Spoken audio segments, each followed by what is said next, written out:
What's going on? Welcome back to Mircko Talks.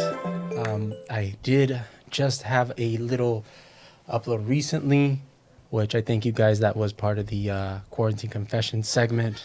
Not really much, not too much thought. I can hear them across the room. All right, sorry if you guys hear any exterior noises. My fellow, let's just say, tenants here are making a bit of noise. So hopefully it's not too distracting.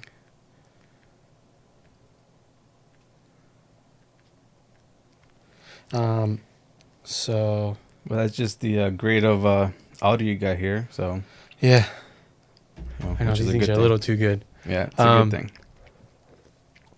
So I appreciate it for coming back.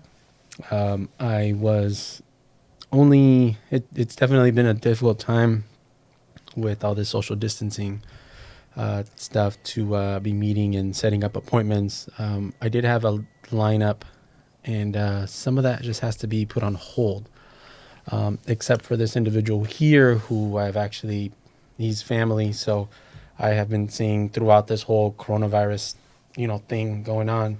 So this is, how do we go about Beto, Robert? So my name is Roberto Rios. Okay. And then you, the reason I invited you in specifically was because of your experience with owning your business, especially in a metropolitan area like San Diego, Yes. and also running a trade-based company, like a skill, like electrical, plumbing, and in this case, it's like a fire protection. Yeah. So we are in the fire protection industry. We service, maintain installations for residential and commercial. Click a button. Don't worry. Other side, in the middle. Press the other side. All right. Yeah. Right in the middle of that triangle. There you go. Should be good. Okay. So Did it say auto disabled or something like that? not You yet. should be fine. If not, we'll turn it on. Can you hear I yourself? heard this lady talking to me. I thought it was my conscious. Sorry, we're in the midst of updating these headphones and getting all the equipment set up. Can you hear yourself? There you go. Hello? Okay, there you go. Good. Okay. Yeah, I thought my conscience was trying to be like, hey, Tell you something? Yeah, relax, stop talking. And all of a sudden she shut me up. So that means my radio voice isn't up to par. So like I was saying, we do fire sprinklers. We do the maintenance, the installation. We do the residential and commercial. And, unfortunately, right now with all the COVID-19 that's going around and social distancing, we are being affected, being that we're a small business. It's hard, we don't have those big accounts, and we don't have those big contractors that feed us all this work and they can keep us busy, Right. So it's hard and but that's what we do, that's what we're doing right now. That's our trade in these commercial world that we live in. That's good. So I had some questions, obviously, why I brought you here, right? Was I wanted to see, with your experience, how long have you been, first off, how long have you been in this trade? I've been doing fire sprinklers for 20 years. Okay. I started when I was 16, going on 17. Okay. And then I've been doing all types of, I guess should I say, everything that pertains to fire protection throughout my whole working career. Since I was able to legally work, that's what I've been doing. Okay.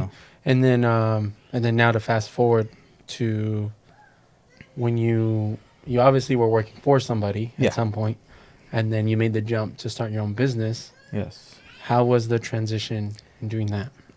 Well, I worked in companies where I got training. These guys are reputable contractors out there. I got the opportunity to grow as a professional, as an individual, my career.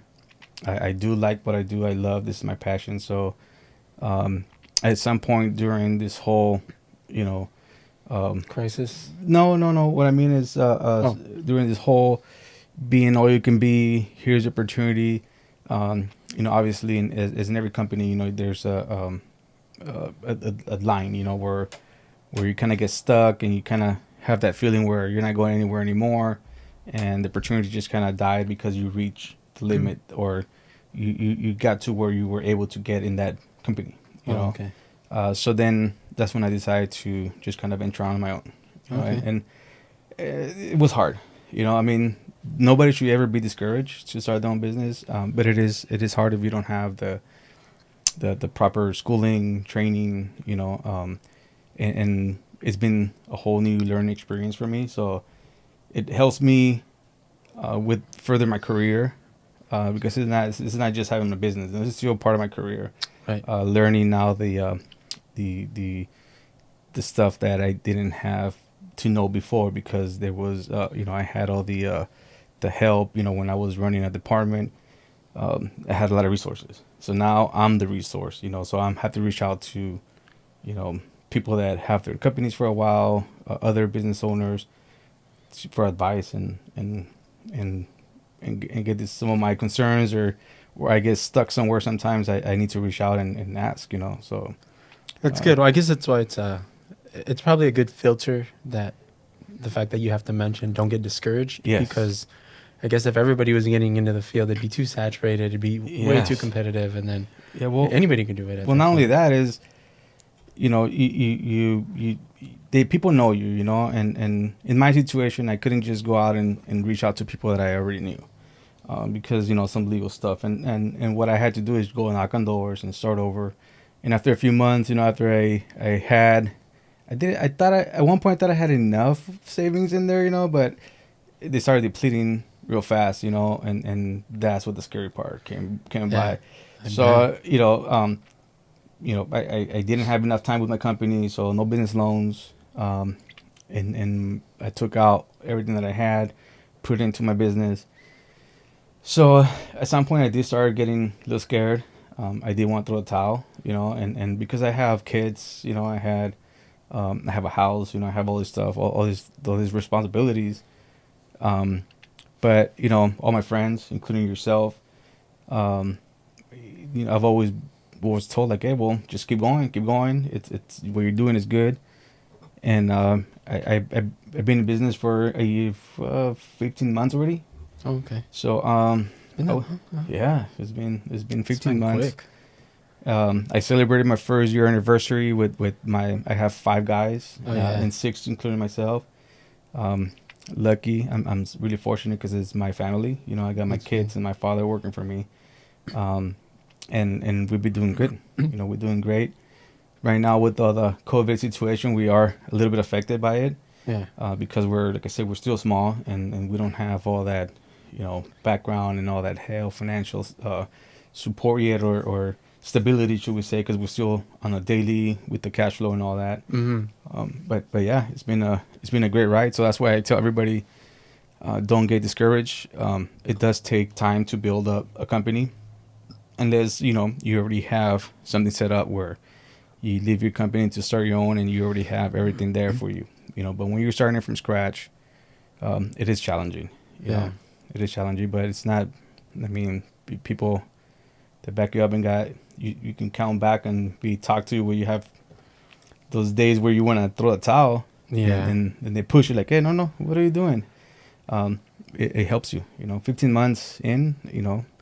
Last year around this time, I was getting ready to I was doubting myself. Oh man. So last year, 2019, around this time, a year, I was doubting myself about if I made the right choice.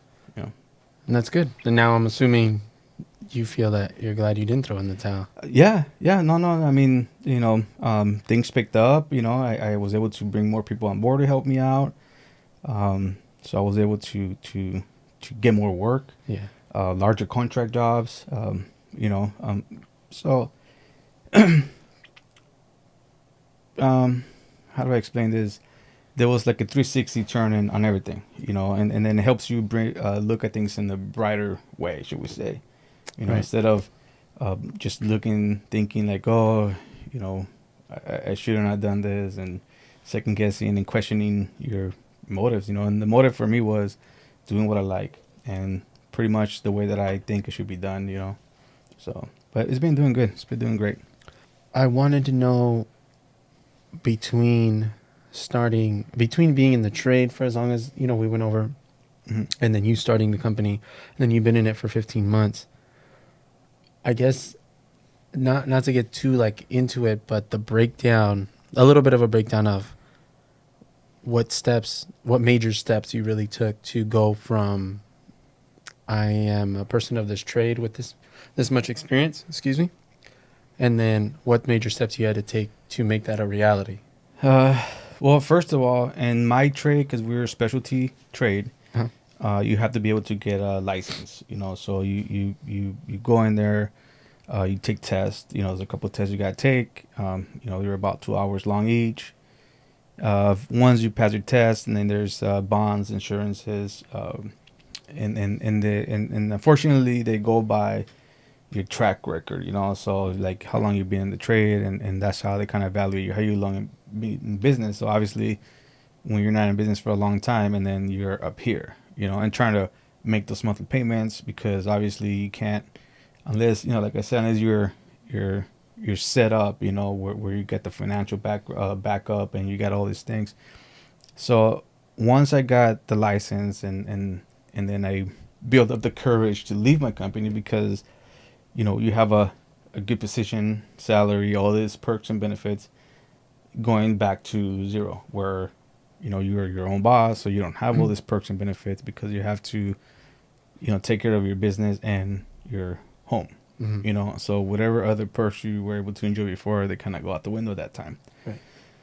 So once you get insurance in place, you have your license. In my case, it's a specialty one, so I have a C16 license, so that allows me to work on fire protection. Pretty much that's the only thing I can do. I can only work on fire protection, and private fire service, undergrounds, and stuff like that. So once I got all that set up, got my licenses, you go through all the standard local permitting, and right. I gotta click it one more time. Yeah, just click it. Shut off. It did? Yeah. What the heck? My conscience is talking to me again. Again? Usually you just click it once, it tells you, and then it just cancels the command. Is it There you go. It should be turning on. Okay. Now. There you go. Was it no batteries or what? No, I just charged it, but it's they're wireless, but they usually say it has an auto shut off. Oh, okay. And usually just click it when it tells you it's gonna auto shut off, and then it'll clear up. Okay. So I gotta stop listening to my conscience again. Yeah. Yeah, apparently. Well, fortunately, I'm grateful I didn't do it, because my conscience was telling me to stay where you're at. You're comfortable. You have a good job. You have basically you're set up. I was at a dream job at a company I used to work for. Those guys, they gave me a lot of training. At some point, I almost felt like I was betraying them. By starting my own and leaving on my own thing. But we kind of hit a roadblock with my further, and that's how I felt at the time. You know what I mean, I could have been wrong. So my feelings and my mind were saying, you're not going anymore. You're not going anywhere. And it could have been a combination of me not speaking up, or finding out if there was anything further than what I was doing. Yeah. But then again, I took that chance, So as I was saying, once I started going, and then you start going with the cold calls, trying to reach out to social media for advertisement and stuff. I got my business cards, and then a lot of knocking on doors. Stop at random places and knock on the door. See a construction site, stop by, drop off my card. Gave you guys card, gave my family cards, so they can be doing the same thing. Pretty much like, hey, if you're in this area, in any place, if you see a construction site or a construction truck, you don't have to talk to anybody. Just put a card on the window, hand it over to a guy with a construction shirt. Who knows? And gratefully, it worked. A lot of word of mouth referrals, a lot of friends out there that they refer me to some other clients, and and or people that they were working with, and they needed somebody to do the work, and they just get my name out there. Because there's obviously you need like whatever the permits are specific to your trade and stuff like that. The fire protection stuff, the permit stuff. Yeah. But what about the general business stuff that pertains to anybody opening any type of business, whether it's retail stuff, any type of clothing or anything like that? What are those general steps? Because I'm pretty sure if anybody out there that listens to this, not Mhm. everybody's in that type of trade. Right. Or not everybody is in a trade, but they might want to know what it is to start a business, which a lot of people think. I guess in your case, it's a little different. Yeah, because Excuse me. I mean, I am in a specialty trade, but my biggest struggle has been not having financial stability. You know what I mean? So I didn't have an upfront business loan. Oh, okay. You know what I mean? So I didn't have a startup loan. I didn't have any of that stuff. So I had savings. I had I have my house, my retirement. My vehicles that I own that are not and it's a classic. Right. So at some point I had to do a title loan. You know what I mean? So one of the biggest thing is to before that I guess right now I can because I already have 80% of my company already built up in paper. Okay. Because that's one of the major things. You want to make sure that that you're gonna be able. If you're gonna start on your own, it's a whole different ball game. But if you're planning on growing and having employees, so you gotta make sure you have your HR documents in place, your employee handbook. There's a lot of things that are out there that I knew about and I knew that had to be done, but I never done it. So I think your question is, the advice would be to anybody that has the opportunity to start their own business. First of all, congrats if you're already thinking about it. And secondly, make sure that you have everything in place. The way that you want your company to go, the direction you want to take it, your goals, and set timelines for those goals. Where do you want to be in the first 6 months? Where do you want to be in the next 6 months? Where do you want to be in 18 months? Where do you want to be in 24 months and so on? So if you're starting your business, make sure you got all this stuff ready. It's not going to be a walk in the park.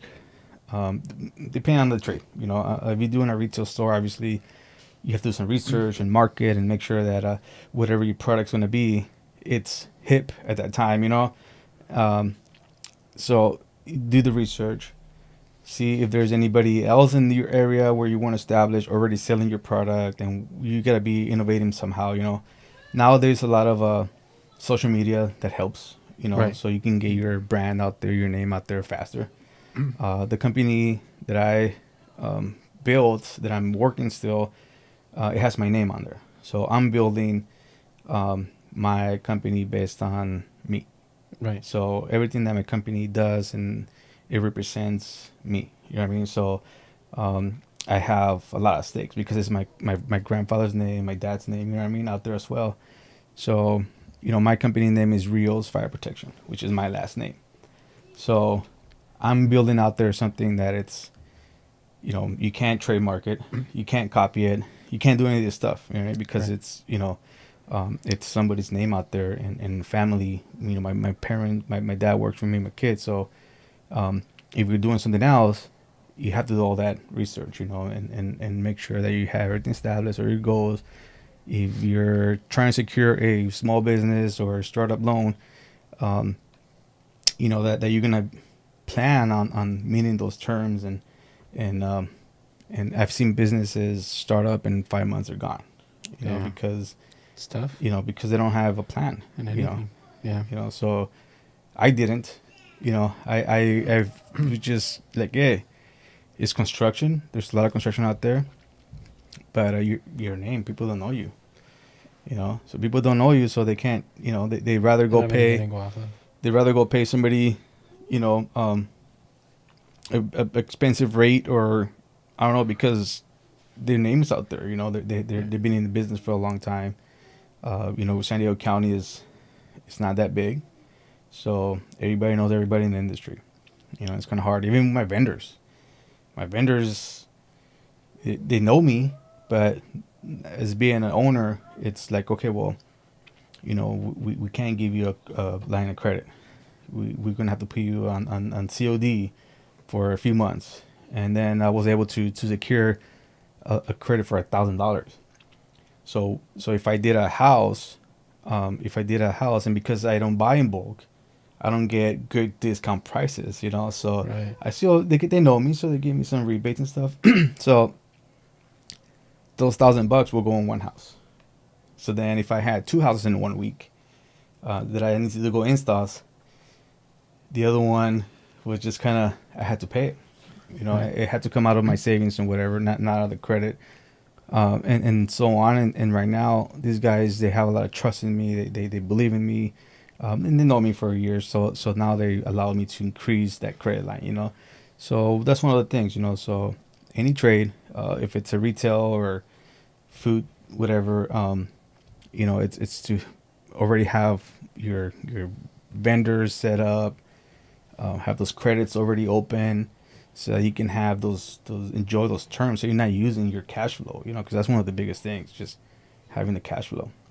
Right on. Yeah, I've definitely heard that.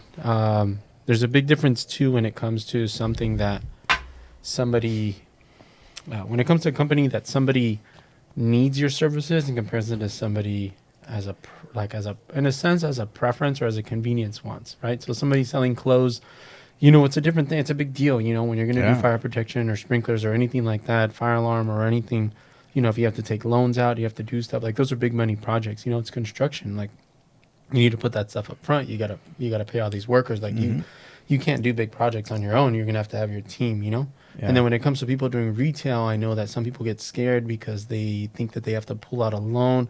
And unfortunately, I mean, not unfortunately, but basically in their case, they have it a little easier when it's like you don't have to take out a loan per se because you have social media. You could sell clothes. You could do drop from your ship, house, from your living room, from your couch. But at that same time, too, if it's something that you don't necessarily need, you really have to like market the shit out of it or something. Well, you can't have sell, stock to begin with. You know what I mean? So like one of the things and I should, I don't know, I've been trying to avoid to have stock because it's money sitting there. So if you're working from your house trying to sell shirts, you doing it again? Yeah. Okay, there you go. That's a disabled, right? Yeah. Okay, good.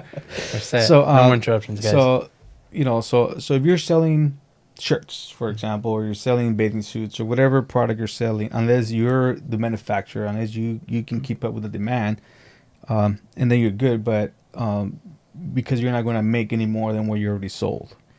But when people that have stock, I venture with my brothers in Mexico.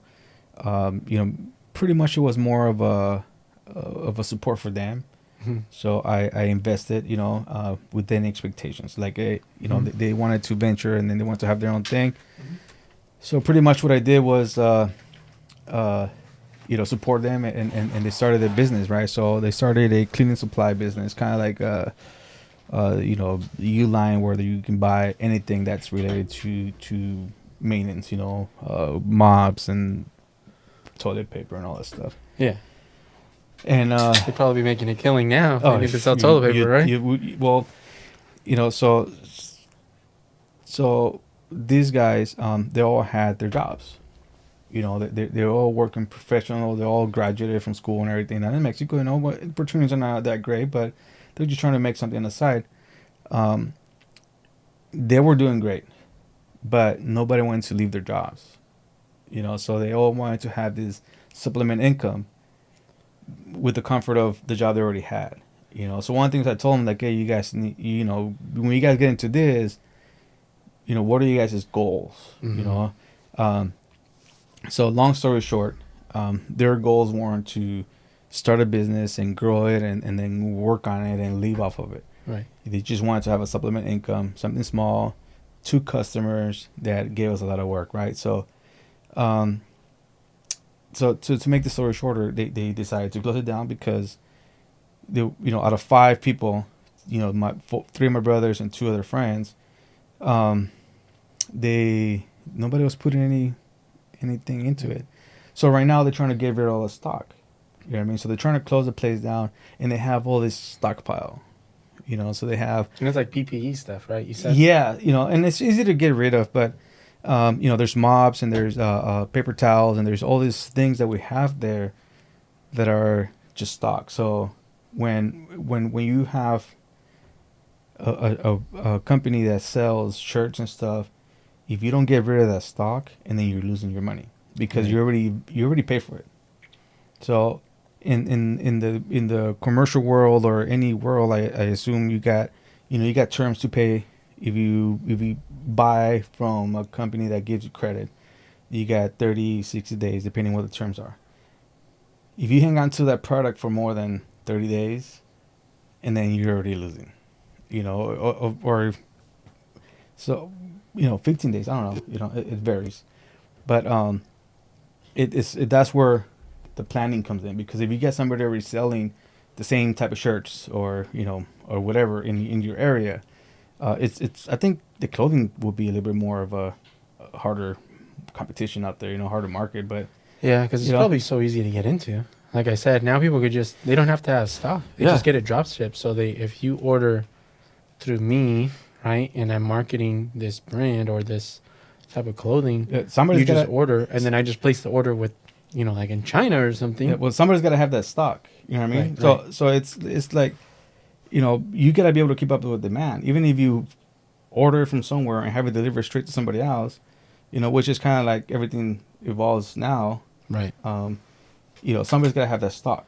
And if you're not selling because there's already somebody here kicking your ass in sales and social media, or they have more free time, you know, because they don't do anything else other than sell things online, and then your product's not going to get moved.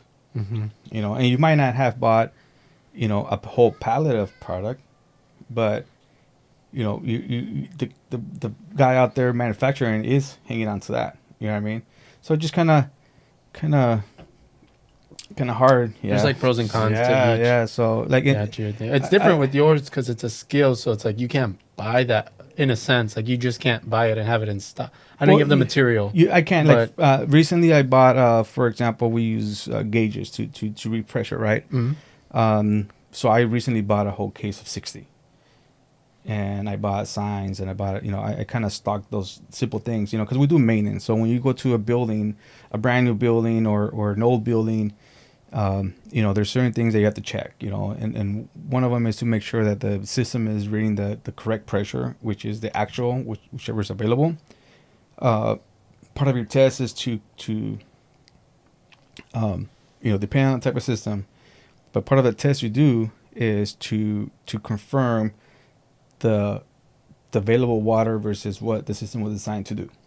So, for example, if a system was designed to flow and have a residual water while it's functioning, so you know, if you have a old gauge in there, you know, you're not going to get a correct reading. You know, so you have to put in a brand new one or get that one calibrated. You know, but the most economic thing to do is just to put a brand new one. You know, because you're already there, you're already working on the system. And then you run your test to make sure that whatever that card says is the actual thing, you know. So I do have a little bit of stock. And when I do new projects or old projects or whatever, I don't always buy the exact amount of materials I need. I always have enough to make sure that if there's any contingency in the job site, that I can take care of it, or adding or moving or changing things while we're there. And I don't have to stop the job basically like, okay, well, you know, I don't have enough material to finish now because I had to change these things. So you just kind of get it done. So there's always stuff that comes back. And then we have to, you know, do kind of inventory on it and know what we got. And then the next job, use that same inventory and just kind of cycle it with new stuff, you know. But yeah, I try not to have a lot of stock because, you know, I'm a small guy. So if I see a rack full of materials, I'm already thinking like, oh crap, we have all this money sitting there. Yeah. And that just means that I spent more money. My budget's probably got blown, which I'm pretty good at keeping track of my budgets. But it just gives you that sensation when you see, you know, a whole shelf full of fittings and boxes and things that you kind of, you know, you can use somewhere else.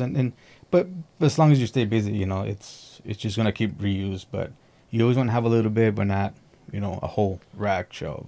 I mean, some of these big builders, the companies to work for, they have a whole warehouse. They buy by the pallets and they buy tons of stuff. The reason, I guess, it saves time, because you can give you guys the materials they need when they need it, versus me, I have to go to a supply house to get it when I need it.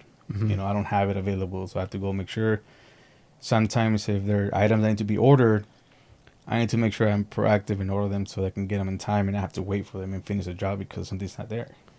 Right on. So now that we've hit, a point in these days with this crisis, right, that we all are very aware of, whether you're here, Italy, Alaska, or China, or whatever, It's crazy.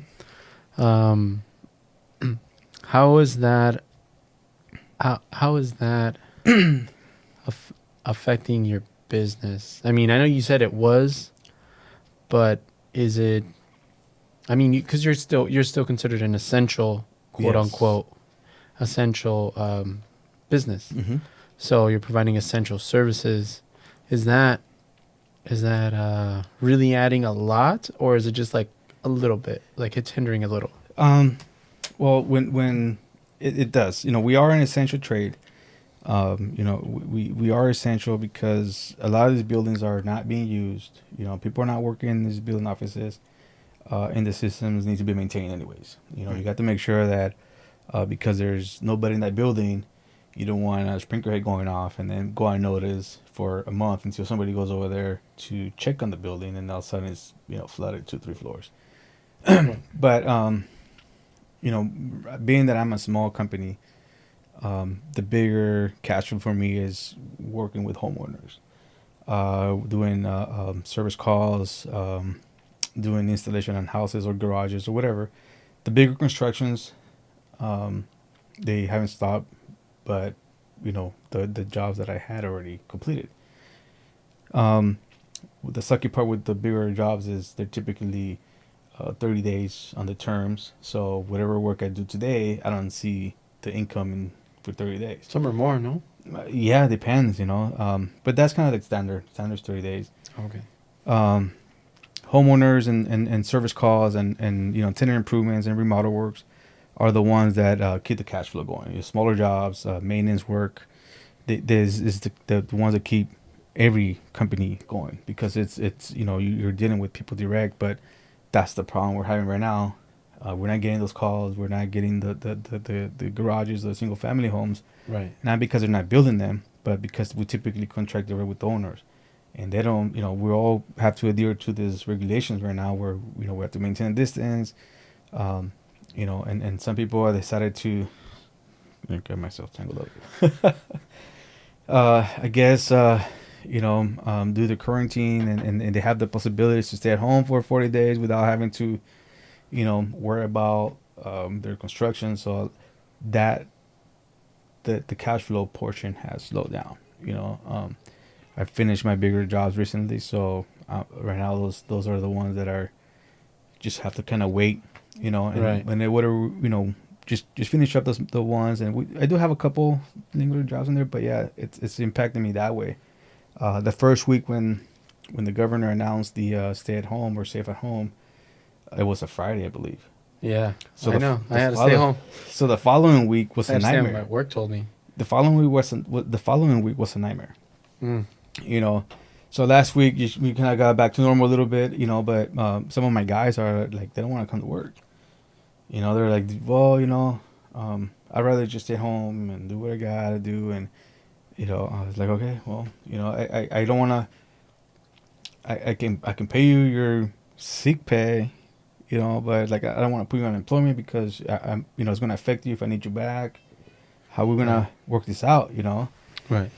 So it's been hard, and I have a group that the company that does my payroll. They have resources, that's where I got my HR, and I have my safety guy and all that with that company. And I get announcements, notifications from the HR, and when they talk about companies with fewer than 500 employees, they have to do this, or fewer than 50 or more than 50. only got 6. Where do I fit in all this mess? Right. Do I have to give them, the family leave? Do I have to pay them all this? Like, I can't afford any of this stuff. Yeah. You know what I mean? I'm too small. One is my son, my 2 sons, my dad. So it's like I'm gonna mess them up. So I have a lot of responsibility, not just with my customers, but with my family. And it's kind of like the hardest part. But yeah, it's hit hard in the smaller jobs. Where the ones that are typically keep the company going. Dude, it's tough, man. I know all you guys have experienced it too, which I just mentioned in the last episode, talking about how, like, I understand that people need to stock up, and I'm not talking about materials or something for like your business. Yeah. I'm just talking about like the materials you need for a regular family, for home, like toilet paper and water and stuff. That's a whole different. That's a whole different company right there. Because you're running another company at your house. You have to make sure you got budget control, and you got to pay your vendors, which is your electricity, your gas. You know what I mean? That's a whole different ballpark. But yes, it in the personal standpoint, we're not in panic mode. We're not. We didn't go do the panic purchasing. We do go to the store and get essentials.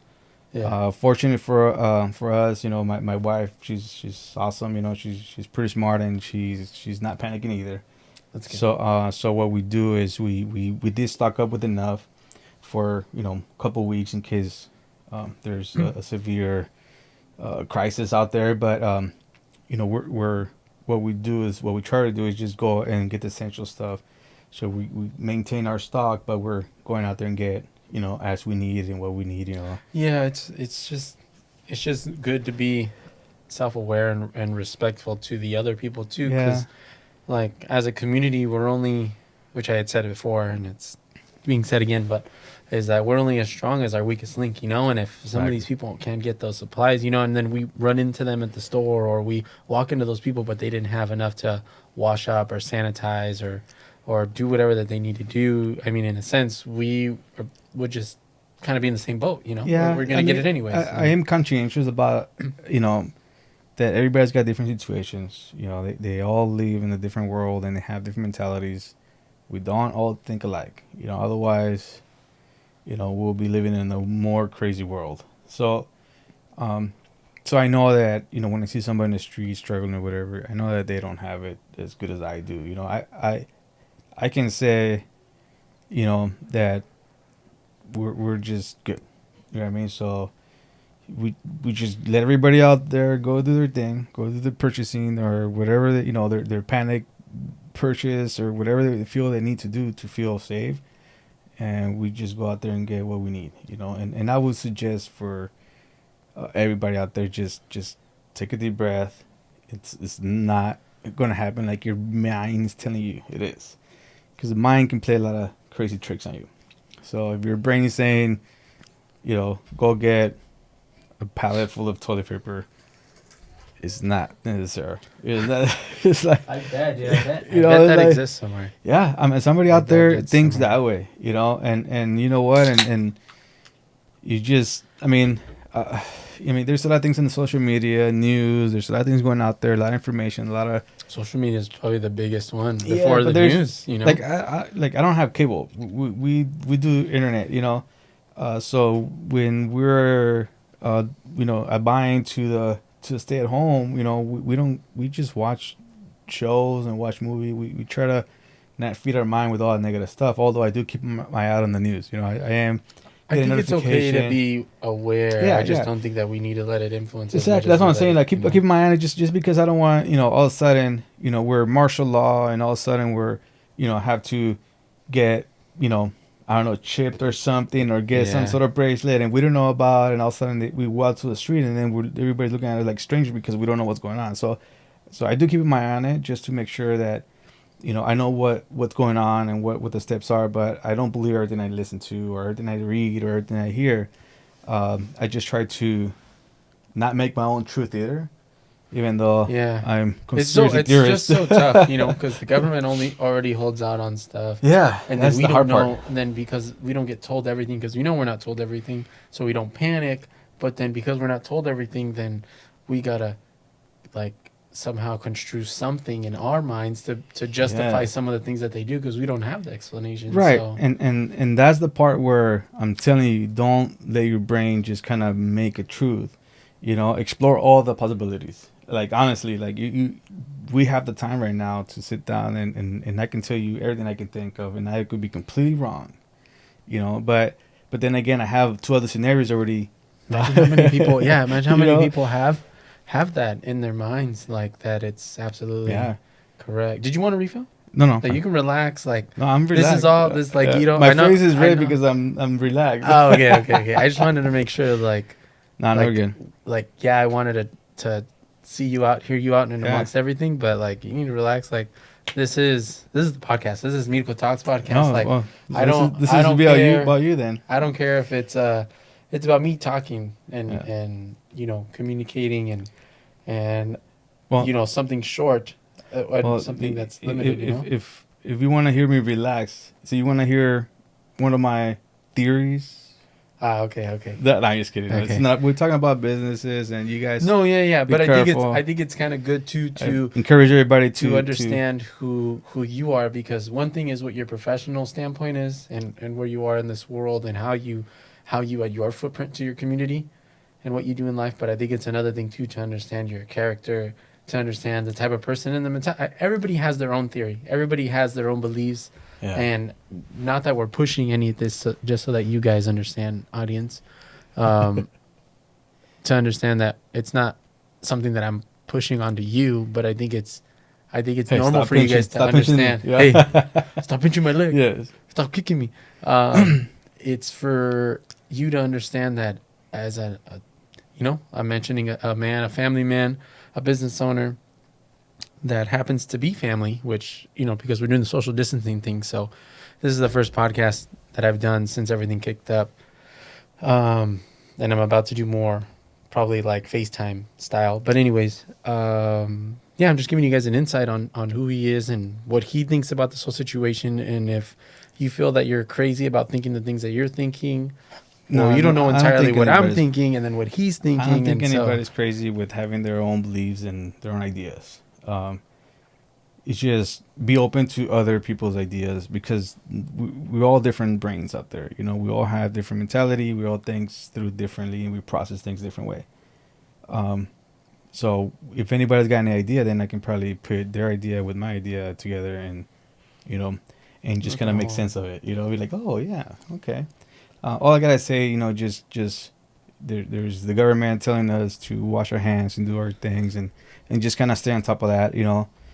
Make sure kids aren't out there running around and playing like it's summer. Where they're just kind of riding their bicycles and doing what they have to do and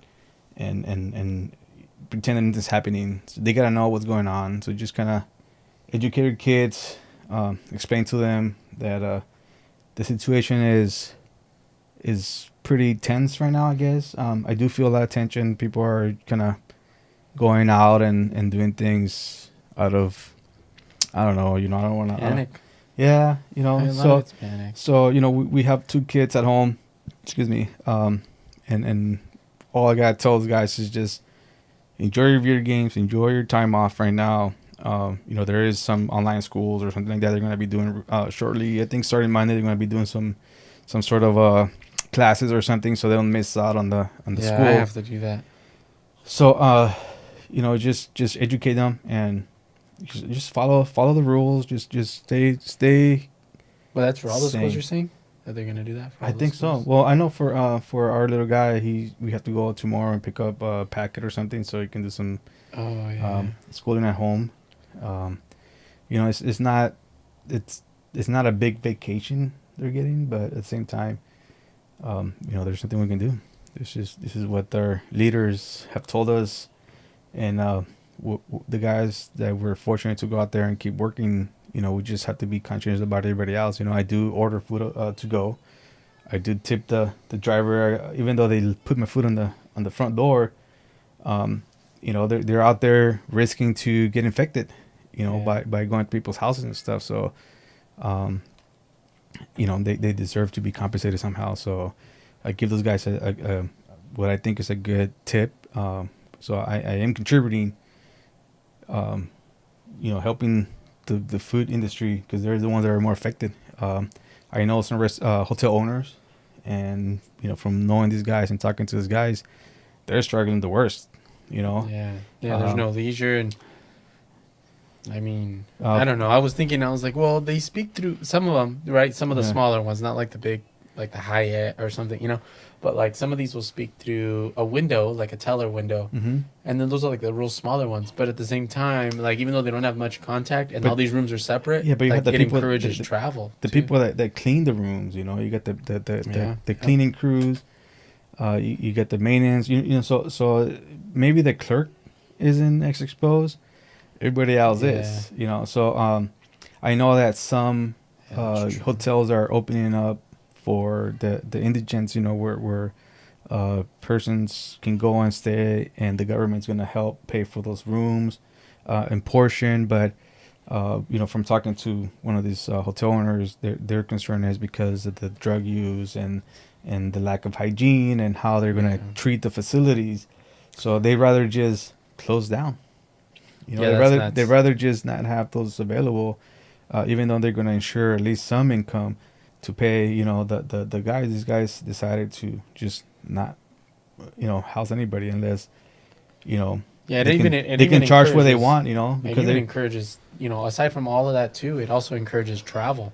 yeah. And then people would travel somewhere and have somewhere to stay because, like, oh, I'm not going to stay with these people, but, have our social distancing or whatever. Like, they still, it would just encourage travel. So it also makes sense to shut that down. Yeah. One of my first customers when I first started doing my business, he was building a Airbnb, and he had an employee there that helped him all the time throughout the construction, brand new house, and then he had another house in the back. So his work reached out to me recently asking me for work, and it's like, because of all this situation, nobody's traveling. So for a whole year, he was doing great renting the space for vacationers. So now he's in financial problems, because he's had so much time.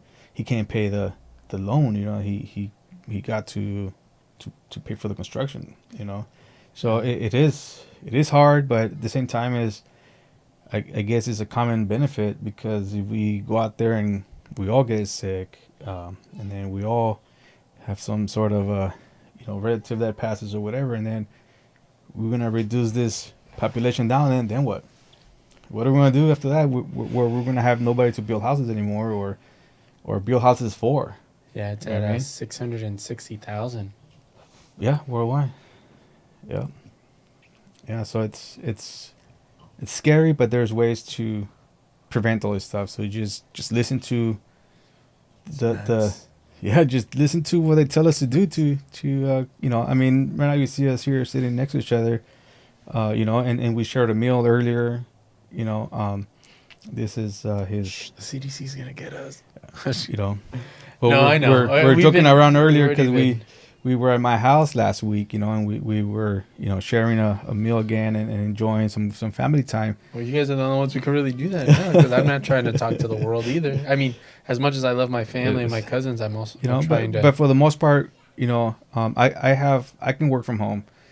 I have my office in my house. I do have my workers, and I do facilitate them supplies so they can, make sure that when they walk into my house, they're clean, and they have the stuff in their trucks to clean as well. So I know that when they come out from the field and they step into the office, we're doing what we can. There's always, nobody's perfect, so and knock on wood, hopefully nothing happens, and we can just, as long as we try hard, we can stay unaffected from this situation. But he goes to my house, and he's abiding by the stay at home pretty much for the most part, except when he goes over and visits me. But I think as long as we stay in within what we have to do, and you're not going to bring a stranger in your house, or when you go to the store, before you come back in, we have the hand sanitizer thing, and there's a whole bunch of ways, by the way. Not necessarily has to be hand sanitizer from the store. What we have is we just have alcohol mixed with some water and a little spray bottle, so before we get in the car or whatever, we just kind of, get some rubbing alcohol, just dilute it with water, because if you have a little cut, it's going to be painful. Well, they say you can make your own with alcohol if it's above 60. Yeah, I think it's the 97 grade. And aloe. Yeah. And aloe. So aloe is used so that it aloe sticks. vera. So that it sticks, because alcohol tends to dry. It dries up. So that's why they would mix it. it. If you, we do it with a little bit of water, just kind of like the same amount, 50-50, should we say. But yeah, aloe vera is another thing, because it's a jello. It's like a gel. So, that just kind of stays on there and it doesn't dry as fast. If you drink 7-Up too, it gets the cancer out. I mean, that's what I hear. Well, that's for your heartburn and for vomiting. You mean everything, 90% of everything else. Okay, that's what I care. If we're going to go there, then Vapor Rub and 7-Up. That's all you need. So a little behind the ears, on the feet. Are you on the feet? Chest, and your nose right here. You can throw some in the nostrils and everything. Get it all over the place. That's all we need. Yeah, man. So I just chicken soup. También de todo. Yeah, man. I just wanted to see how, in the midst of everything, you know what I mean.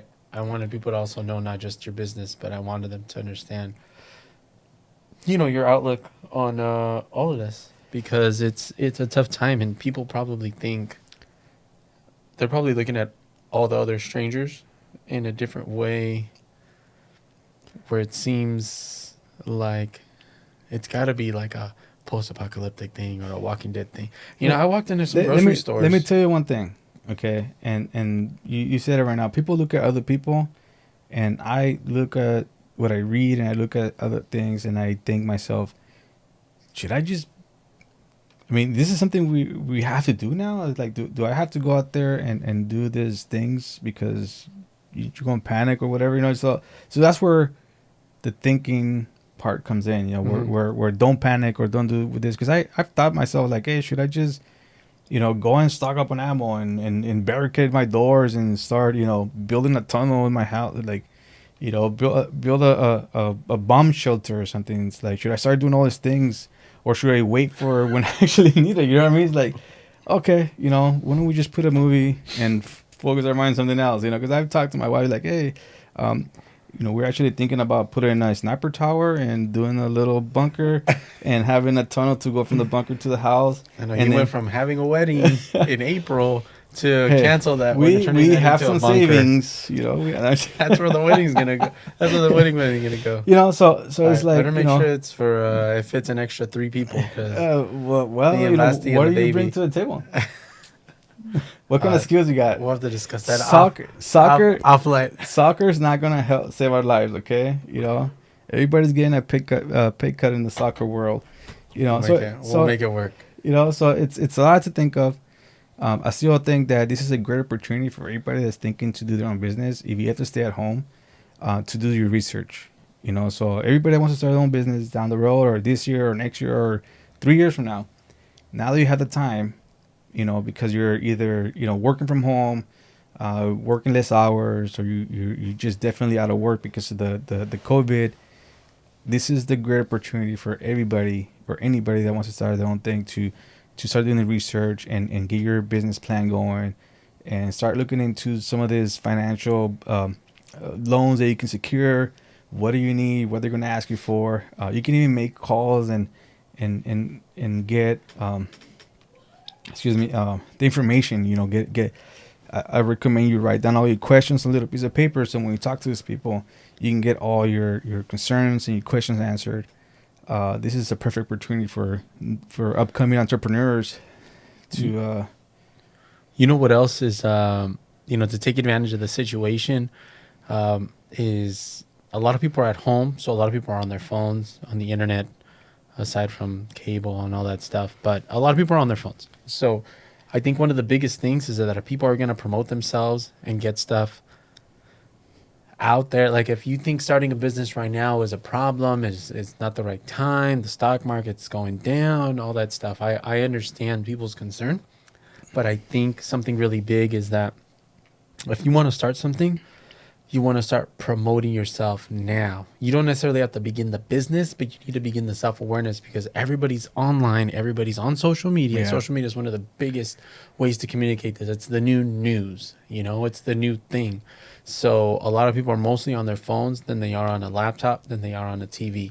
So if you're going to do anything, I would suggest, and I'm trying to do it myself, is throw your name out there.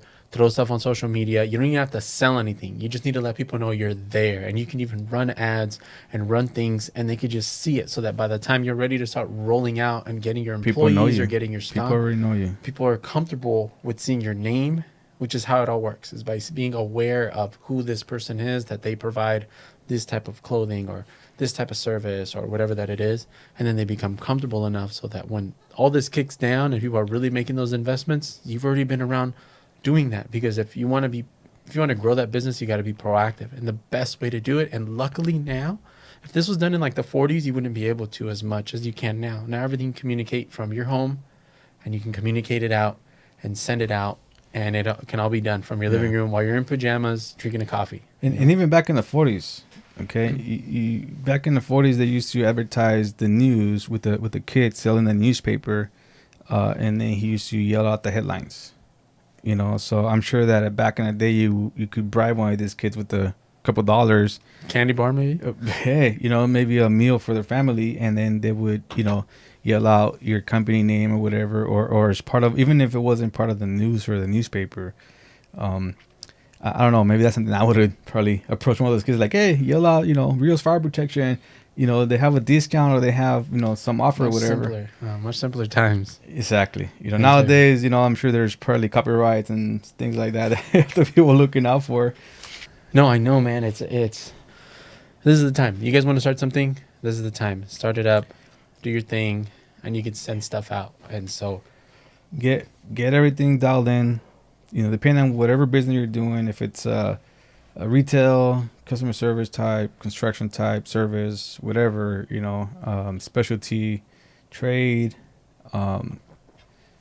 just take this opportunity that you don't have to be out there exposing yourself and getting injured or doing whatever to get everything dialed in, getting set up. Even in my case, when I first started, I had to borrow equipment from two friends. And I was blessed because they were able to let me borrow their equipment. And then one guy will be, hey, I need my tool back. And I'll be like, sure, no problem. And then I will call the other guy like, hey, can I borrow you? So we'll go drop one off and pick up the other one. I guess, I just kind of jumped into it. I had the one day where I was like, okay, I'm going to start my own thing. Okay. I put my notice and then I went and started it. The conflict of interest, I couldn't get any of this stuff while I was working at this company. So basically I quit and then I started my business the following Monday. So when I left the company, then I started doing everything. Avoid any legal issues with the conflict of interest. But other than that, locate your maybe there's something on Craigslist or Yelp or eBay that you might need it depending on what you're doing. I know that nowadays most of it is social. You sell everything online. But for those guys that are doing specialty stuff, if you don't have all the tools that you need or the truck or whatever, find it right now. Cause there's stuff out there. Mm-hmm. You just gotta spend the time to do it.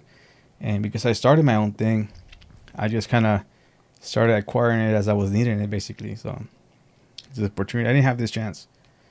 There's now. The whole situation is just it's kind of intense because first off, the lady's been at home.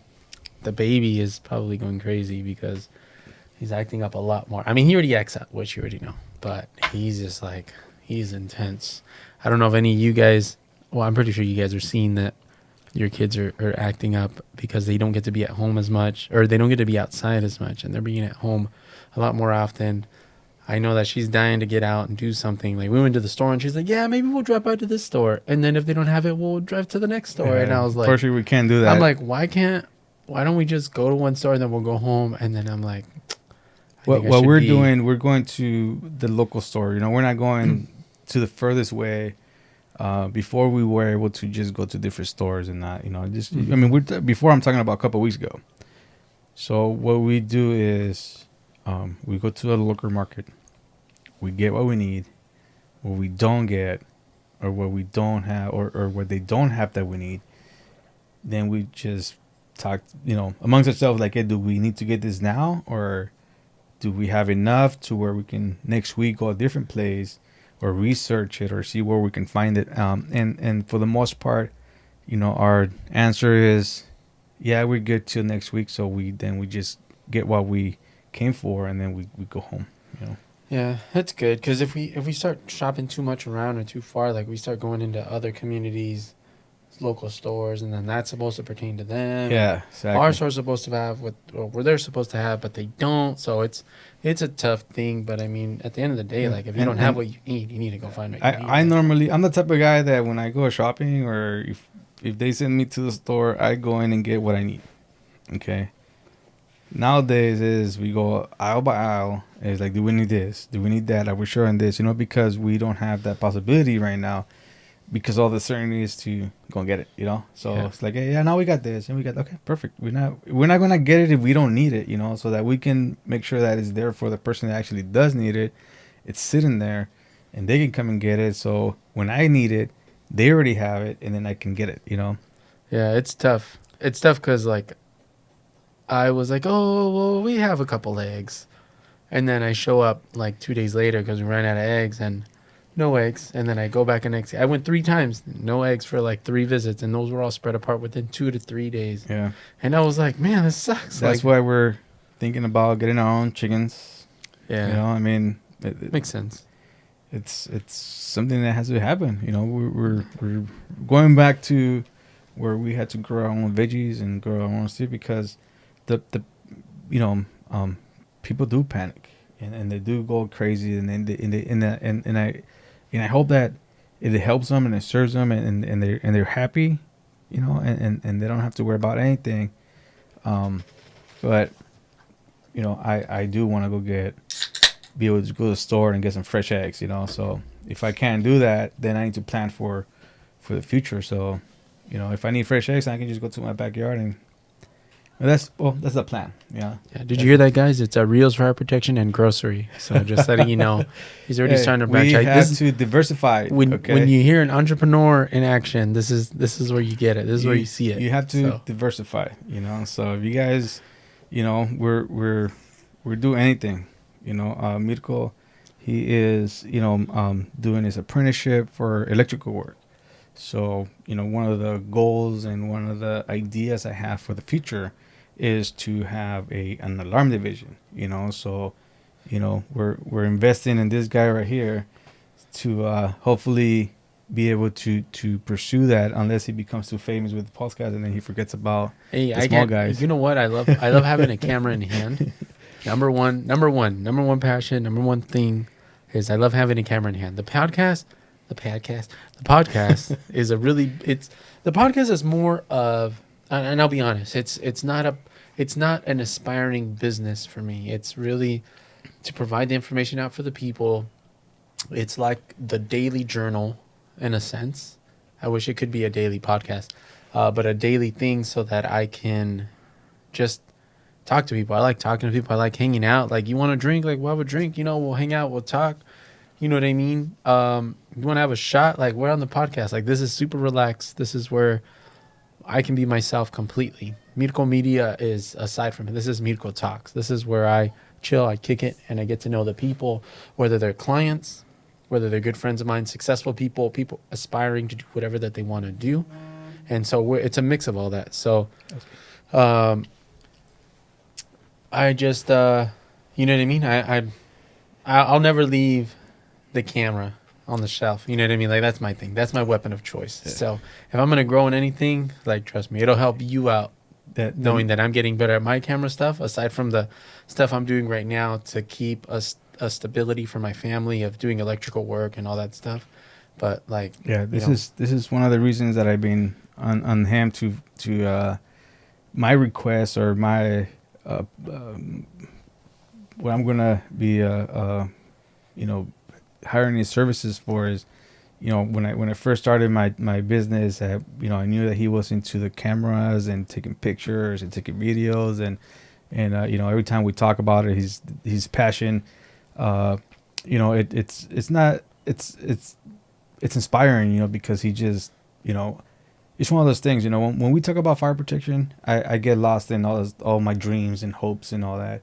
When we talk about videos and media, we lose them, and for us that don't speak that lingo, it's like, hey, dude, it's time, oh, sorry, I gotta go. I gotta cut him off because he just, when you talk about your passion, you just can't stop, because it's just, there's just so much out there. And sometimes when I talk to him, or I talk to anybody that's some sort of entrepreneur or have that mindset, we can talk this type of language that, they can relate to us, or we can relate to them, and we can have conversations about something that we can all understand.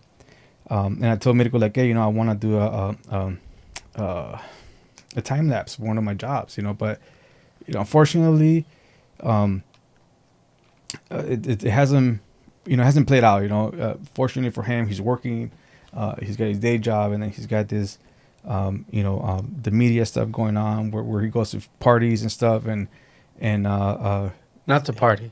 Well, I mean, no, to do work. Right? Yeah, well, okay, to he's like, he parties, to picture, to videotape right. At parties, Girl, why don't you invite me? Like, you'll be well, in it. well, that's why I'm not saying it with pleasure. I'm just kind of grinding my teeth when I say that. Anyways, so it's like, hey, I would like for your company, for your business, for your talent to go to one of my jobs. And do a live, do a time lapse on this thing, because, it's a passion, like I say, my kid, my son, my father, they're out there doing the job and they're installing these things. And I want the world to see our quality, and I think that, with his experience, I can bring that to the world, and use the social media to share it. I'm letting him get more experience. Okay, so well, you know what's good, man, is this is another good thing is that we brought you in here so that people can get to know who Rios Fire Protection is and who you are. Fire protection as a whole, but also as the individual that's behind it all, and in a sense, like what steps it is. Everybody has their struggle. Everybody has their story, but that's what this whole part is. It's to be relatable. It's to make it not romantic or romanticize it, but to just bring empathy so that people understand that a true individual that's behind his business, that stands behind his business, not just for money or for business, but to create a business that's behind a passion. Yes. It's a really strong thing. It's a strong force. Yeah, we don't do things because we just have to do them. We don't go out there and install a system or do a job because we're getting paid for it. This is something that when we're done, we're representing, we're leaving our, what you would say, we hang our hat on everything we do. If and I told my guys, like when I go to a job site and I see something that is not right, like, what, after we get through this inspection, I want you to go back and straighten this up. Even though it's legal, even though it's the right way or the easiest way, shall we say, it's not how I like to. Well, I know that. So yeah, and just so you guys can get to know me a little bit better, I am born and raised in Mexican family. My dad is full blown Mexican. So is my mom. I grew up with my grandparents in LA. So I think there's nobody better than your grandparents to raise you, and the reason is because that I think, okay, this is my humble opinion. They had already, I don't know, 13 kids to screw up. So by the time they got to raise me, they were already pros. So I didn't turn out so bad, I'm just kidding. But I started working on this when I was 16, and it was because I was going to have a baby. So I had to drop out of school and then get to work. So this is all I've done. I've done nothing else but sprinklers. I started working in a fabrication shop where all we did was thread pipe and groove pipe and put fittings on there. I had no idea where they were going. I had no idea what they were for. I see the tags on the pipes and I see L1 and L2. I had no idea what that meant at all. We have sprinkler heads. We have this. I had all these parts that I was working around with. I had no clue what they meant. And as I moved on into the industry, I started working for a service company. So these guys, all they did was do maintenance. So they did maintenance to buildings that had already had the sprinklers installed. So I didn't know how they got put up. I had no idea. All I know is they were there. So, but being in this company, I was able to read the labels on there and understand like, oh, L, okay, well, L this, or IT means, you know what I mean? So as I started looking at these buildings and testing them and inspecting them, I was able to see how they were built and function, but not how they were installed. And then from there, I move on to the next one because, like I said, I kind of hit a roadblock. I wasn't able to grow anymore. So I decided to move on to where I had more opportunities. So then I moved into the new construction world where I learned how to install the systems. So it was like, ta-da, Yeah. because I was doing these things, and I was putting these pipes in there. And even though I had some grouchy old, foreman, apprentice, fitters, they taught me to do things right. And when I saw the finished product that I installed, it's just like, wow, It's a different story. Yes. So now not only did I knew how to install a system now, but I was able to do maintenance on my own installation. So I had the opportunity to go back and test it and inspect it and make sure that it's functioning, So then the company ran out of work. They let me go. And then I started working in the residential division. So I learned how to do all the residential systems and all that. So, and now we're here. Not to brag, but I got a honorable mention in a fire protection industry magazine. It's for NFPA. Snap! I don't even know that. NFPA, which is the National Fire Protection Association. I'm gonna say about 3 years ago, I got a honorable mention as the Young Professionals of the Year. I didn't win. I didn't even know I was nominated. So I put in a lot into this. Should have mentioned that. I would have hung out with you a lot more. Well, I'm glad that you're hanging out with me because of me and not because of my achievements. Now we get to hang out even more. Now with this whole coronavirus thing, I think I ruined this relationship. You're the only guy I can hang out with now. So, Well, yeah. So I did get honorable mention in the magazine. This is, mind blowing experience. It was awesome. Awesome to get called and be like, hey, you were nominated to be a Young Professional of the Year. Unfortunately didn't win, but you are getting honorable mention. So I got a whole column to myself in the magazine that is out there nationwide for all the people that are signed up for this National Protection Association. So that kind of helps solidify the foundation of what I represent in the industry. Even though I don't like to throw that out there, I do have it on my social media. It's on there, but that's because I'm selling my product. Guys. I'm selling my product. I'm selling my name out there.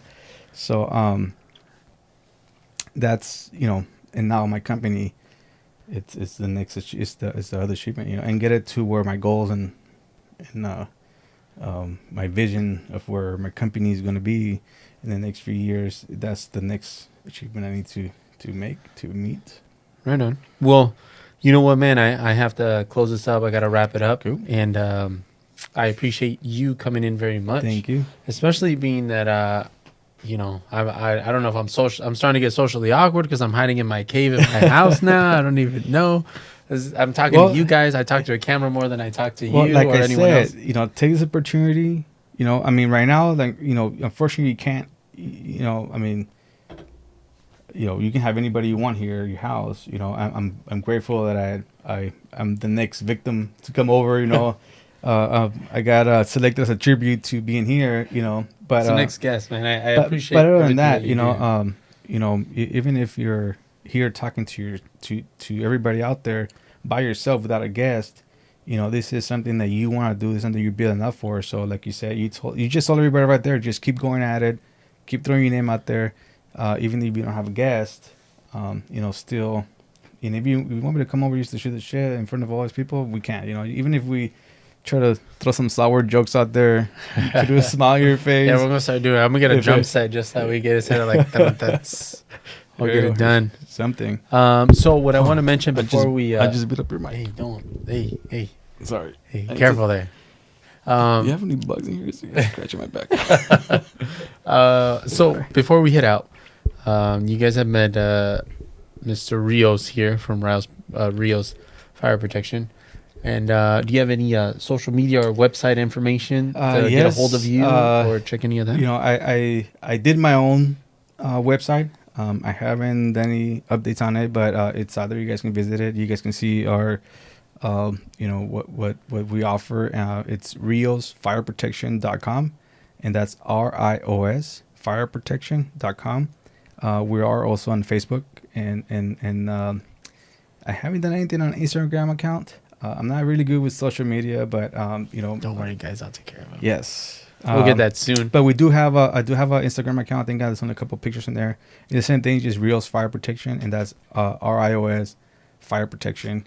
And the website's .com, so you guys can look at us up there. Yelp, you know, we're in there. We're BBB accredited, so you know we're legit. You know, we're legit. We have all the insurances and all this. All that jazz, all of the shebang. You know, it's ridiculous, but you know, it's not for us. You know, it's to ensure our customers are getting backed up if we do poor workmanship. You know. So. Well, you heard that, guys, right here at Mircko Talks in this podcast. A local fire protection individual who provides the services that is an essential service, especially for whether commercial or residential. Well, you guys can see what needs can be fulfilled as you guys check out any of his website or social media platforms. Thanks again for coming back to us. This one was a very lengthy podcast compared to the other ones. Not that I have a lot, but I really appreciate it because I really love having these talks and you guys getting to know an individual just like Mr. Rios here. So hope you guys come back to the next one. I definitely will have something going on soon, so don't lose track. I am on Spotify. I am on Anchor Podcast. I am on iTunes Podcast, and I am on or Apple Podcasts, and I am on Google Play Podcast. So you check it out as Mircko Talks, Mircko space Talks, TALKS. Very simple. So thank you very much. I appreciate you guys coming back and checking us out. And I hope you guys have an amazing day. Wow. Recording. I can hear myself licking my lips. Yeah. Gonna get all the viewers to go crazy. Gonna go wild. Cool. Thank you. Cool, man. Awesome. Cut. Yeah. Yeah, you're set.